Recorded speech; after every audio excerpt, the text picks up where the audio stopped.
Kuzaga amesema hayo wakati wa ufunguzi wa mafunzo ya siku moja yaliyolenga kuwajengea uwezo wa kiutendaji wakaguzi na askari kata wa mkoa wa Mbeya. Leo tarehe 19 mwezi wa pili mwaka 2026, Jeshi la Polisi mkoa wa Mbeya tumepokea maafisa kutoka katika kamisheni ya ushirikishwaji jamii ikiongozwa na Assistant Commissioner Olomi pamoja na timu yake, lakini pia kuna washiriki wengine ambao wameongozana nao kama sehemu ya wakufunzi kutoka shirika la UNDP.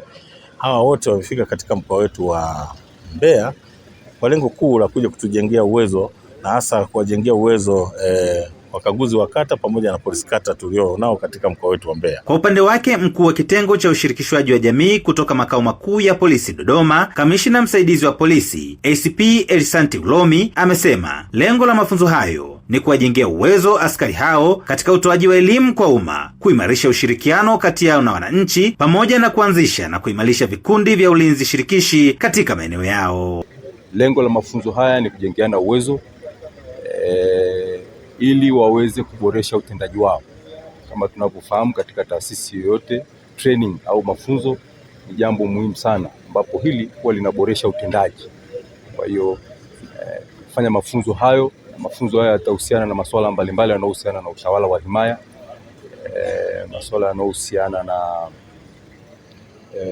utoaji wa huduma bora kwa mteja, customer care, lakini pia tutafundisha na somo la ushirikishwaji wa jamii ama dhana ya polisi jamii kwa wakaguzi wetu. Hii yote ni kukumbushana na kuweka katika hali ambayo watashirikiana vizuri na jamii.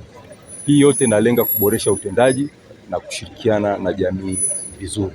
Lakini pia mafunzo haya hayataishia kwa wakaguzi wa kata tu. Mafunzo haya yatahusisha pia na watendaji wa kata pamoja na watendaji wa mitaa, lakini na wenye viti wa mitaa. Naye polisi kata wa Ilomba jijini Mbeya, mkaguzi wa polisi Athman Kimeza, pamoja na polisi kata wa Usongwe Sergeant Eliza Mwampaja, kwa niaba ya washiriki wa mafunzo hayo, wamesema kuwa mafunzo hayo yanatija kubwa kwao na jamii kwa ujumla, kwani yatasaidia kutoa huduma bora pamoja na kupunguza malalamiko kwa wananchi. Na imani kwa mafunzo haya yanaweza kutusaidia katika mambo mbalimbali, hususani masuala ya utoaji bora wa huduma kwa wananchi, lakini vile vile namna sahihi ya kushirikiana na jamii katika maeneo ambayo sisi tunahudumu. Nina imani mafunzo haya yataenda kuibadilisha jamii na yatatujengea uwezo sisi kama polisi kata kwenda kufanya vizuri kwenye jamii na kuirejesha amani na utulivu